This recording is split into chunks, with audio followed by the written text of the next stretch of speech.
하나님의 크시는 종이 전심을 다해 예배한 우리 모든 성도님들이 함께하길 주님의 이름으로 축복합니다.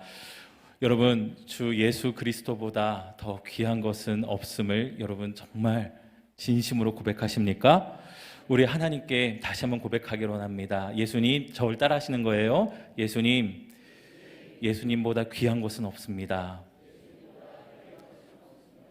여러분, 이 고백이 저와 여러분들의 매일의 고백이 되길 바라고, 또한 이 세상 행복과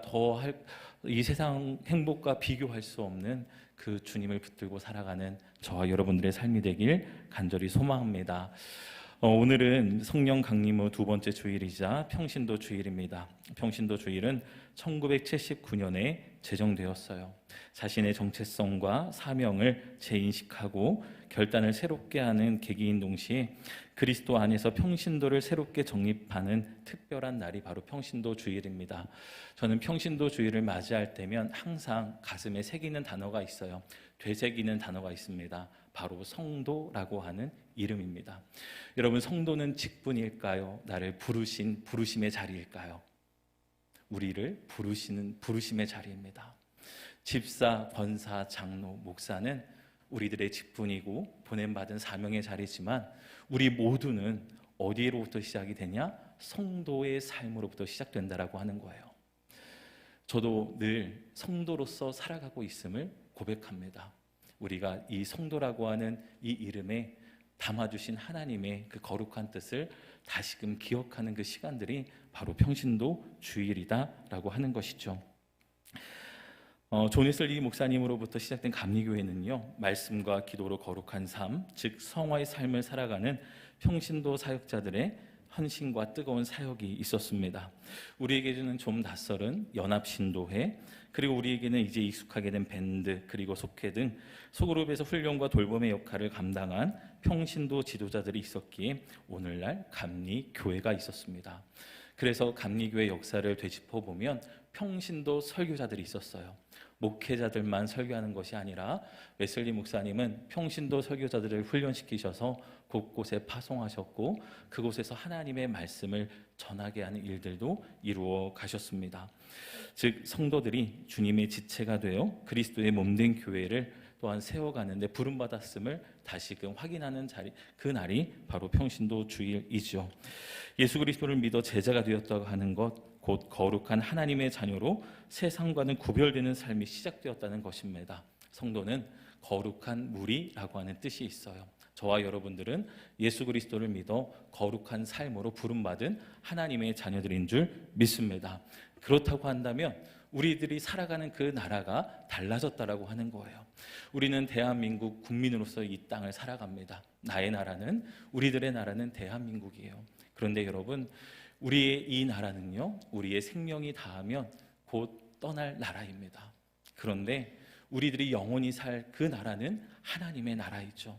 그런데 그 하나님의 나라가 우리가 죽어서야만 가는 나라인가요? 아니라는 거예요. 성경은 예수 그리스도를 믿는 그 순간 이미 그 성도의 삶 가운데 하나님의 다스리심이 있는 하나님 나라가 시작되었다라고 말씀하십니다.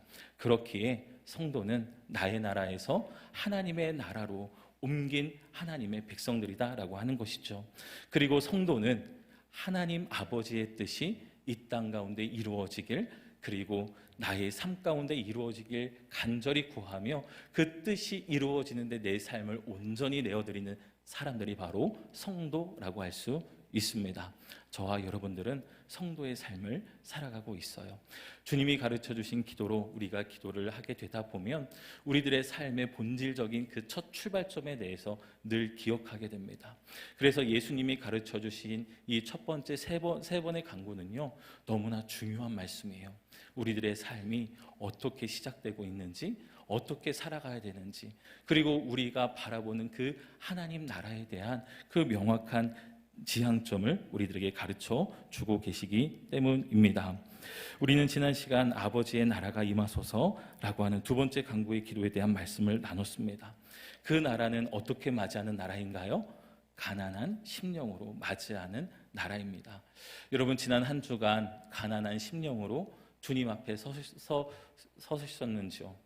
우리가 하나님 앞에 설 때에 우리는 가난한 심령으로 주님 앞에 서야 된다라고 하는 거예요. 그때 복이 있다 말씀하시며 천국이 그들의 것임이다라고 주님은 말씀해 주셨습니다. 우리는 하나님 앞에 설 때조차 우리들의 꽉 찬 심령을 하나님 앞에 내어드릴 때가 있어요. 나의 힘과 나의 의지와 나의 경험을 가지고 하나님 앞에 설 때가 있다라고 하는 것이죠.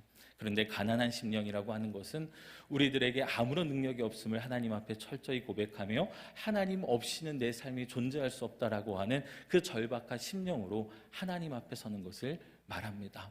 그 가난한 심령으로 맞이하는 그 하나님 나라에서 내가 다스리는 나라가 아니라 온전히 하나님의 다스리심을 받는 하나님의 나라 속에 살아가는 저와 여러분들이 되길 간절히 소망합니다. 오늘 우리가 함께 나눌 말씀도 내가 가지고 있는 뜻을 가지고 하나님의 뜻을 이루어가는 것이 아닌 하나님의 뜻이 이 땅 가운데 하나님의 뜻이 우리들의 삶 가운데 임하길 간절히 구하는 그 기도를 우리들이 가르쳐주고 계세요. 오늘 본문에서 뜻으로 번역된 헬라어 원어는요, 텔레마라고 하는 단어를 쓰는데요, 이것은 단순한 인간의 바람이나 소원이 아니라 주님의 주권적이고 기쁘신 작정을 의미합니다. 영어 성경에서는 이 뜻을 will이라고 하는 단어로 그렇게 표기를 해놨더라고요. 이 will이라고 하는 단어에는요, 의지라고 하는 단어가 담겨져 있습니다. 즉 오늘 이 기도는요, 하나님께서 이미 하늘에서 작정하신 그 뜻, 하나님께서 작정하신 그 의지가 이 땅 가운데 임하길 간절히 구하라라고 하는 그 기도를 우리들에게 가르쳐주고 계시는 겁니다.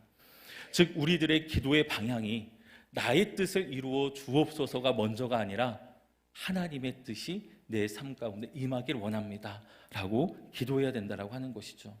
제가 기도라고 하는 단어의 한자를 한번 설명해 드린 적이 있습니다.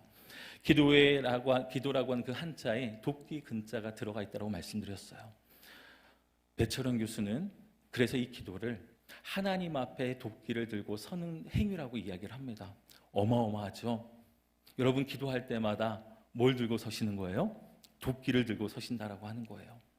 그런데 그렇게 이야기합니다. 도끼를 들고 하나님을 향해 서 있으면 기복적인 기도가 되어 내 뜻을 하나님께 관철시키려고 하는 하나님을 협박하는 기도가 된다라고 하는 거예요.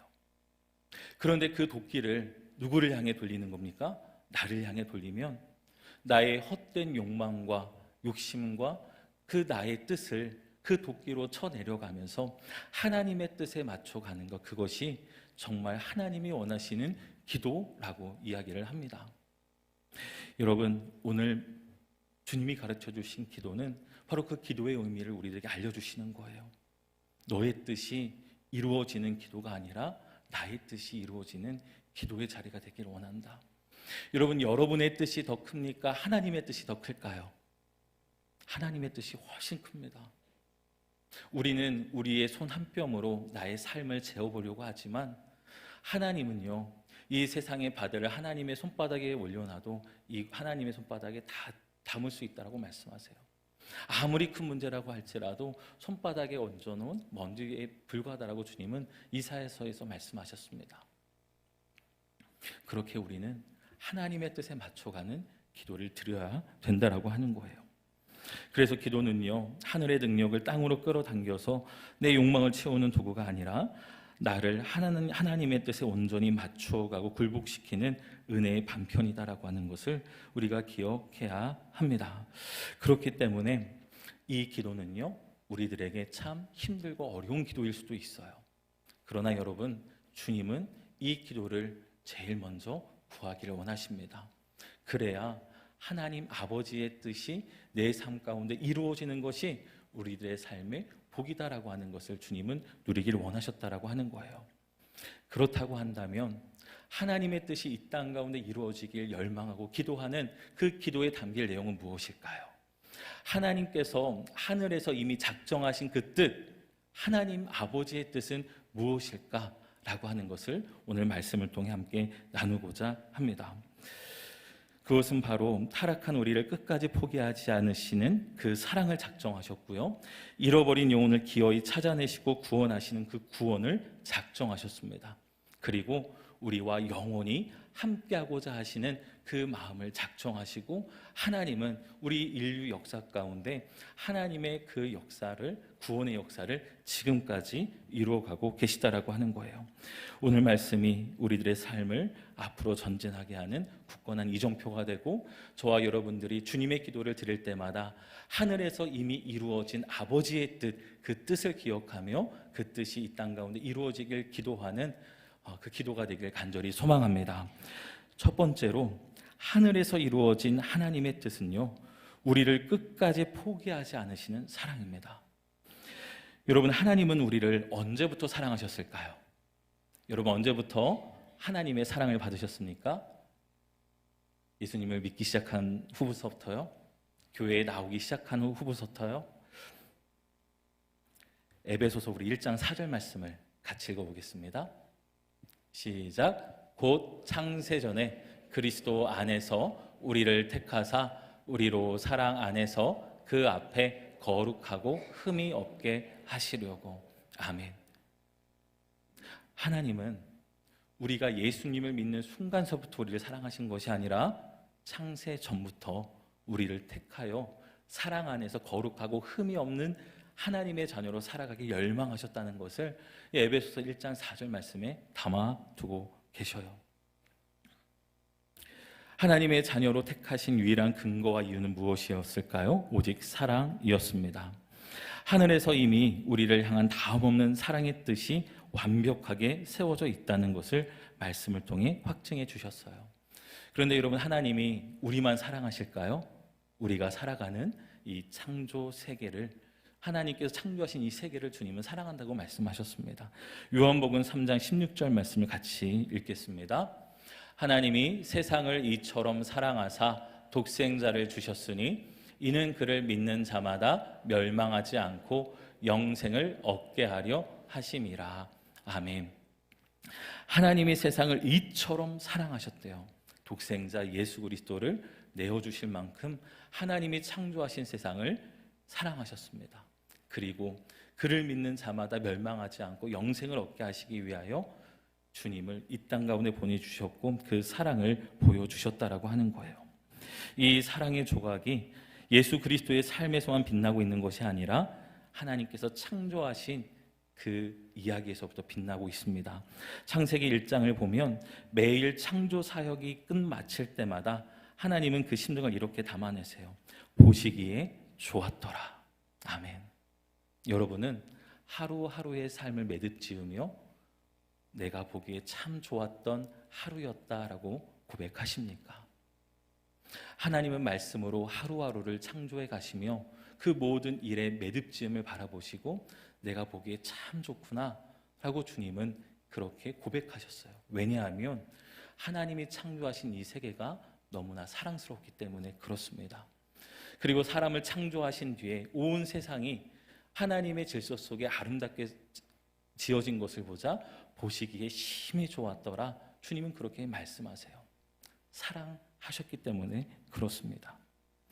그리고 하나님은 에덴 동산을 만드셔서 하나님의 사랑이 듬뿍 담긴 그 땅 가운데 하나님의 형상을 따라 지어진 아담과 하와를 두어 살게 하셨습니다. 그런데 그곳에서 하나님의 뜻을 거스르고 선악과를 먹은 아담과 하와가 사랑으로 창조하신 하나님의 마음에 큰 상처를 남기게 되죠. 우리도 그렇지만 배신당한 사랑은 참을 수 없습니다. 여러분, 사랑하는데 배신당하면 얼마나 가슴이 아픕니까? 정말 그 마음을 주체할 수 없을 정도로 힘든 것이 우리들의 마음이에요. 그리고 어떻게 해서든지 그 배신당한 그 상한 마음을 어떻게 해서든지 갚고자 그 배신한 사람에게 그 죄를 묻고자 하는 것이 우리들의 마음이기도 합니다. 하나님은 아담에게 말씀하셨어요. 선악과를 먹으면 정녕 내가 죽을 것이다. 그렇다고 한다면 여러분, 하와가 선악과를 먹었을 때 하와는 어떻게 돼야 됩니까? 그 자리에서 죽어야 됩니다. 아담이 하와가 건넨 사과를 먹었을 때 하나님의 말씀대로 하면 아담은 그 자리에서 어떻게 해야 됩니까? 죽었어야 됩니다. 근데 하나님이 이렇게 하세요. 아담아 내가 어디 있느냐라고 하시며 아담을 찾아 애타게 부르십니다. 이 부르심은 안타까움이 진하게 배어있는 부름이었어요. 너 내가 먹지 말란 그 나무의 열매를 먹었니? 라고 주님은 물으십니다. 몰라서 물으셨을까요? 아닙니다. 몰라서 물으신 것이 아니라 다 알고 계셨어요. 또한 아담과 하와를 죽이시려고 물어보신 것일까요? 그것도 아니었습니다. 왜 물어보셨을까요? 죄에 대한 고백과 그 고백을 듣고 용서하시기 위해서 주님은 아담과 하와를 부르시고 그 선악과를 따먹었는지 물어보십니다. 자, 그런데 여기서부터 문제예요. 이미 아담과 하와는 선과 악을 알게 하는 눈이 띄어졌습니다. 자, 그렇다면 아담과 하와는 선과 악을 악 사이에서 선택할 수 있는 능력이 생겼다라고 하는 거예요. 자, 그렇다고 한다면 여러분이 아담과 하와였다고 한다면 어떤 길을 택하시겠습니까? 선한 길을 택해야 되겠죠. 그런데 아담과 하와는요, 그 선한 길을 택하는 것이 아니라 악의 길을 택합니다. 뭐냐 하면 죄의 고백을 하지 않아요. 남 탓을 하기 시작을 합니다. 아담은 하와 탓을 하고요, 하와는 뱀 탓을 합니다. 그 이야기 속에서 어느 한 사람, 주님 제가 잘못했습니다. 하나님께서 세워주신 그 언약을 제가 어겼습니다. 라고 고백하는 어떠한 한 사람도 없었어요. 선악과를 먹고 난 이후에 인간은 선이 아니라 악의 길로 빠져 들어가기 시작을 합니다. 여러분, 하나님은 얼마나 실망하셨을까요? 정말 당장이라도 회초리를 들고 그 잘못된 부분을 교정하고 싶은 마음이 정말 강렬하셨을 것 같아요. 결국 아담과 하와의 그 죄로 인하여 이 땅 가운데 사망이 들어오게 되었지만 하나님은 그들을 에덴의 동편으로 쫓아내십니다. 근데 추방하셨다고 해서 그들의 삶을 포기하신 것은 아니에요. 아담과 하와를 통하여 계속해서 믿음의 사람들, 하나님의 자녀들이 이 땅 가운데 퍼져가는 것을 하나님은 이루어 가십니다. 왜 그러실까요? 사랑하시기 때문에 그렇습니다. 그 사랑의 확증을 보여주신 말씀이 창세기 3장 21절에 나옵니다. 우리 함께 읽어보겠습니다. 창세기 3장 21절 말씀입니다. 시작. 여호와 하나님이 아담과 그의 아내를 위하여 가죽옷을 지어 입히시니라. 아멘. 가죽옷을 지어 입히셨대요. 여러분, 가죽을 얻으려면 어떻게 해야 됩니까? 동물을 죽여야 돼요. 그리고 가죽을 벗겨야 됩니다. 근데 그 가죽옷을 지어 입히셨대요. 아담과 하와가 에덴의 동편에서 추방당하여 살아가는 그 삶의 여정 가운데 내가 너를 용서하였고 내가 너와 함께하고 있고 나의 사랑이 너를 향하여 항상 한결같다라고 하는 그 사랑의 확증을 가죽옷에 담아 주셨다라고 하는 거예요. 하나님은 이 창조의 순간서부터 인류가 시작된 그 시작서부터 하늘에서 이루어진 하나님의 뜻을 이 땅 가운데 이루어가길 시작하셨습니다. 그 사랑하기로 작정하신 그 뜻을 이 땅 가운데 이루어가기로 확증해 보여주는 그 사건이 바로 가죽옷을 지어 입혀주신 그 이야기예요. 여러분, 그런데 하나님은 이 가죽옷을 언제 지어 입혀주셨죠? 에덴 동산에서 이제 내어 보내주실 때 이 가죽옷을 지어 입히셨습니다. 그리고 그 가죽옷을 입고 살아가는 거예요. 근데 인간들은 그 가죽옷의 사랑을 잃어버려서 그 사랑이 이 땅 가운데 이루어지는 그 하나님의 열망을 거부하고 살아간 인류의 역사가 이 성경에 담겨져 있습니다. 그렇다고 한다면 하나님은 우리를 심판하셔야 마땅합니다. 우리는 늘 하나님 앞에 죄를 짓고 있는 사람이기 때문에 그래요. 그런데 하나님께서 우리를 너무나 사랑하셔서 누구를 보내주셨습니까? 예수 그리스도를 보내주셨습니다. 할렐루야. 예수님을 십자가에 달리게 하심으로 그 피를 흘리게 하셨어요. 그리고 사도 바울은 우리가 그리스도로 옷 입고 살아간다라고 이야기를 합니다. 그리스도로 옷 입고 우리가 어디를 향하여 나아가고 있는 겁니까? 하나님 나라를 향해 가고 있는 거예요. 가죽옷이 에덴 동산에서 추방당하여 이 땅 가운데 살아가는 하나님의 자녀들에게 사랑의 확증이었다고 한다면, 이제 예수 그리스도로 옷 입은 우리들의 삶은 그 옷의 그 의미는 이제 이 땅에서 하나님 나라로 향하여 나아가는 나의 자녀다라고 하는 것을 확증시켜 주시는 그 사랑의 옷이다라고 하는 것입니다. 여러분, 그 하나님 아버지의 뜻이 오늘 이 땅 가운데 예수 그리스도를 통하여 온전히 이루어진 줄 믿습니다. 그런데 주님은 왜 그 뜻이 이 땅 가운데 이루어지길 간절히 기도하라고 하는 것일까요? 우리들의 마음 가운데에 그 사랑을 거부할 때가 오기 때문에 그렇습니다. 하나님이 우리를 그토록 사랑하시고 하나님의 눈길과 마음을 두시고 그 이름을 두신다고 하셨는데, 우리들에게 고난이 닥치면, 환난이 닥치면 하나님이 나를 사랑하시지 않는 것 같다고 우리는 그 사랑을 거부하고 그 사랑받기를 거절하는 우리들의 그 삶의 태도가 있다라고 하는 거예요. 이 기도를 하면서 주님은 기억하기를 원하셨습니다. 하늘에서 이루어진 그 뜻은 바로 너희를 내가 끝까지 사랑한다는 그 뜻이야. 그 뜻이 이 땅 가운데 이루어지고 있는데 왜 그 사랑을 거부하고 있니? 그 사랑을 받기로 결단하렴. 그 사랑을 끌어안으렴. 그리고 우리가 그 기도를 하며, 주님, 제가 그 사랑을 끌어안겠습니다. 지금 내가 당장 이해가 되지 않지만 이 땅 가운데 이루고 가고자 하시는 그 하나님의 사랑을 내가 끌어안겠습니다 라고 이 기도에 담아 고백하려고 하시는 거예요. 여러분, 하나님 아버지의 그 완전하신 사랑, 하늘에서 이루어진 그 완성된 사랑이 이 땅 가운데 이루어지길 하나님은 열망하셨고, 또 그 열망을 담아 주님은 우리들에게 그 기도를 하라고 말씀하십니다. 우리는 예수 그리스도의 옷을 입고 살아가는 사람들입니다. 주님의 사랑을 이미 경험한 사람들이에요. 예수 그리스도의 사랑이 충만해진 하나님의 사람들입니다. 이제 그 사랑이 이 땅 가운데 온전히 이루어질 수 있도록 주님, 나를 사용하여 주옵소서. 나를 사랑하는 삶에서부터 시작하는 것이 아니라 하나님의 사랑을 받고 누리는 삶에서부터 나의 모든 삶이 시작되기를 원합니다. 그래서 나를 통하여 하나님의 사랑이 이 땅 가운데 온전히 이루어지게 하여 주옵소서라는 마음으로 이 기도를 고백할 수 있고 드릴 수 있는 저와 여러분들이 되길 간절히 소망합니다. 두 번째로, 하늘에서 이루어진 하나님의 뜻은요, 잃어버린 영혼을 기어이 살려내시는 구원입니다. 요한복음 6장 39절 말씀을 우리 함께 읽어보겠습니다. 함께 읽습니다. 나를 보내신 이의 뜻은 내게 주신 자 중에 내가 하나도 잃어버리지 아니하고 마지막 날에 다시 살리는 이것이니라. 아멘. 하나님의 아들 예수 그리스도께서 하나님 아버지의 뜻이 이것이다라고 아주 명확하게 말씀하셨어요.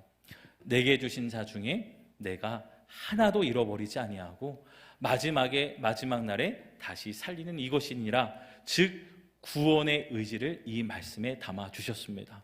하나님은 창세 전서부터 그 하늘에서부터 우리를 구원하시기로 작정하셨다는 거예요. 우리를 살리시기로 작정하셨다는 겁니다. 그런데 여러분, 이 구원의 뜻이 이 땅 가운데 이루어지는 과정은요, 인간의 본성과 극렬하게 충돌하고 있어요. 그 단적인 예가 요나서에 기록되어 있습니다. 하나님은 요나 선지자에게 그가 원수와도 같이 생각했던 나라 아수르의 수도 니느웨에 가서 그들의 악독이 가득하니 가서 외치라 라고 말씀하셨습니다. 그 외침의 내용은 회개하라라고 하는 내용이었어요. 그런데 여러분, 이 말을 들은 요나는요, 가서 외치기만 했으면 됐는데 그는 마음이 뒤틀려 있었습니다. 왜냐하면 저 니느웨 성읍은 마땅히 심판받아야 되고 우리 북이스라엘을 멸망시킨 그 나라인데 어떻게 그 나라가 회개하여 하나님의 심판을 면하고 구원받는 나라가 될지에 대한 그 마음이 자리 잡고 있었던 거예요. 혹시라도 그들이 듣고 회개하면 하나님이 그 모든 것을 용서하시고 구원하시는 그 하나님의 일을 내가 도저히 눈뜨고 볼 수 없다. 요나는 그렇게 생각을 합니다. 그래서 그는 니느웨로 가라 말씀하신 하나님의 명령을 거부하고 다시스를 향해 도망칩니다. 요나서 1장 3절은 그 순간을 이렇게 담아냅니다. 여호와의 얼굴을 피하여 일어나 다시스로 도망하려 하여 욥바로 내려갔더니 라고 이야기를 합니다. 하나님은 지금 하늘에서 작정하신 그 구원의 뜻을 이 땅 가운데 이루어 가도록 누구를 부르신 겁니까? 요나 선지자를 부르셨어요. 하나님의 뜻이 이 땅 가운데 이루어지는데 하나님의 사람을 부르셨습니다. 그런데 누가 방해가 되고 있습니까? 요나 선지자가 방해가 되고 있는 거예요. 이 땅에 이루어질 그 구원의 역사를 막고 있는 사람이 바로 요나였습니다. 우리 박요나 성도님 계신데 너무 찔리지는 마세요. 자, 그런데 그 요나가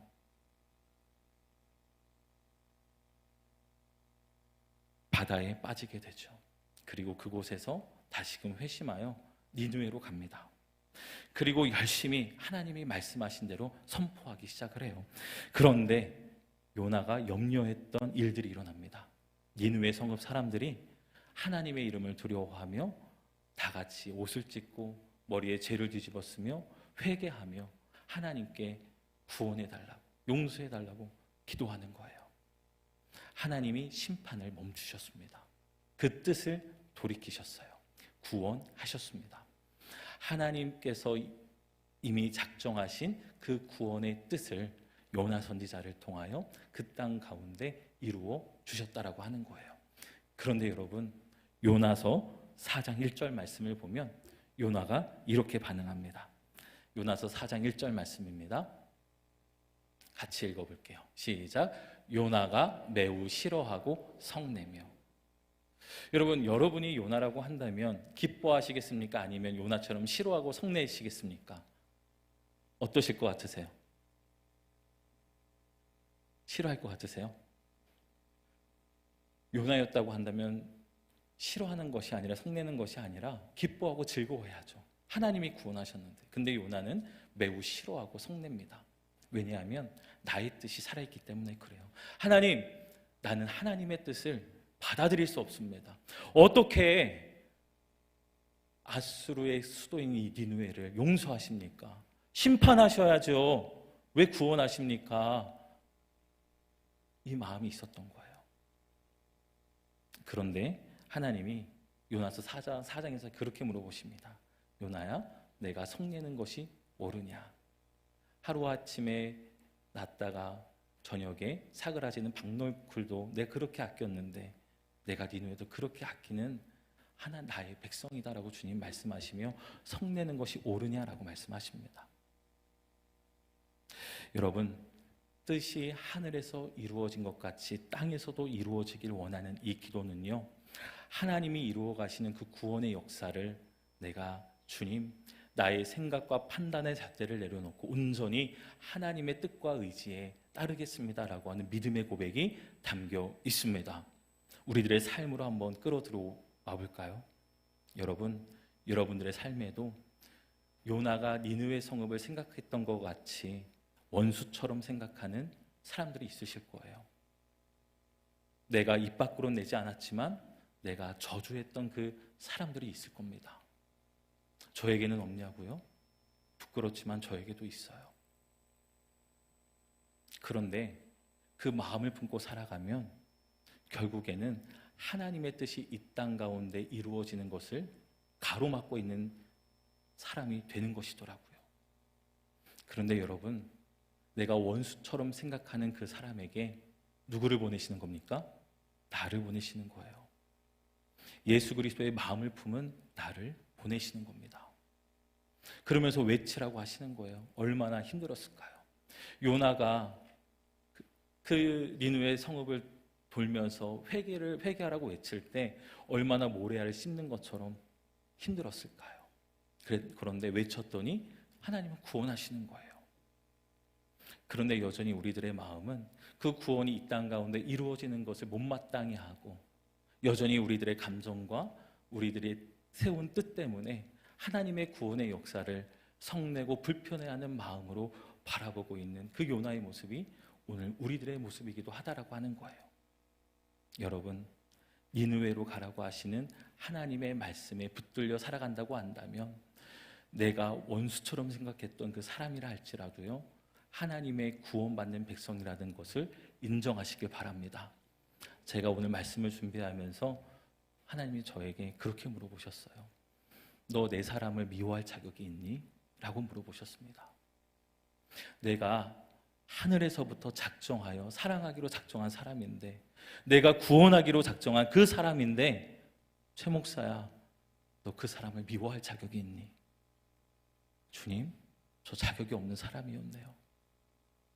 하나님이 사랑하시기로 작정하셨다는데, 구원하시기로 작정하셨다는데 여전히 내 판단과 뜻이 살아있었습니다. 주님, 주님의 뜻이 내 삶에 이루어지기를 원합니다.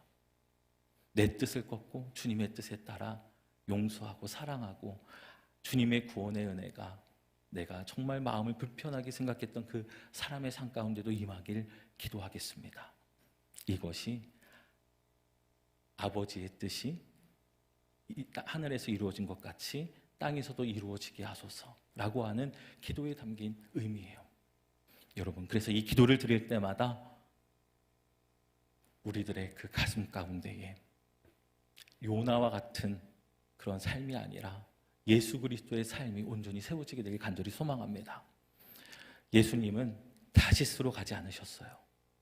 십자가 앞에서 하나님 앞에 철저히 물으며, 하나님 아버지, 나의 원대로 마시옵고 아버지의 원대로 되길 원하나이다 라고 하면서 그 작정하신 구원의 뜻이 이 땅 가운데 이루어져 가는데 자신의 전부를 다 내어주셨습니다. 여러분은 하늘의 뜻이 이 땅 가운데 이루어지는 삶에 쓰임받는 삶은요, 주님을 따라가는 삶이에요. 주님이 우리들에게 그 살을 찢어주셨든 우리도 그 살을 찢을 각오를 하며 나아가는 삶입니다. 제가 올해 정말 하나님께서 주신 그 마음, 정말 계속해서 묵상하는 그 단어가 있어요. 주님께서 우리들에게 찢겨진 살이 되셨든 당신은 찢겨진 살이 되길 각오하고 계십니까? 주님께서 우리를 용서하시기 위해 부어진 포도주가 되었든 여러분은 여러분들의 피를 쏟을 각오가 되어 있으십니까? 굉장히 어마어마한 도전이죠. 그런데 주님은 그 삶을 통하여 이 땅 가운데 하늘의 뜻을 이루어 가셨습니다.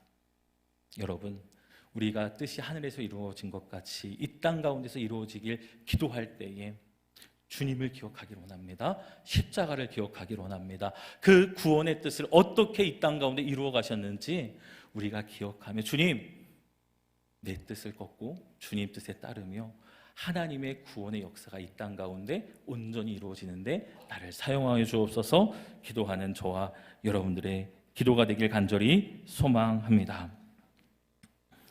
말씀을 정리합니다. 여러분, 이렇게 하나님께서 우리를 사랑하기로 작정하시고 또 구원하기로 작정하신 이유는 무엇일까요? 그 목적은 어디에 있을까요? 우리와 영원히 함께 살기 위해서입니다. 할렐루야. 하나님은 우리와 영원히 함께 살고 싶으세요. 죄 가운데 빠져서 하나님과 단절되어 살아가는 삶이 아니라 하나님의 사랑을 받고 누리며 구원의 길을 걸어가 하나님과 영원히 함께하는 그 나라에서의 삶을 주님은 원하고 계신다라고 하는 겁니다. 그 하나님 아버지의 뜻이 이 땅 가운데 이미 시작된 줄 믿습니다. 우리 주님이 이 땅 가운데 임마누엘을 오셨어요. 하나님이 우리와 함께 하시다라고 하는 그 신앙의 고백을 기억하는 그 이름으로 이 땅에 오셨습니다.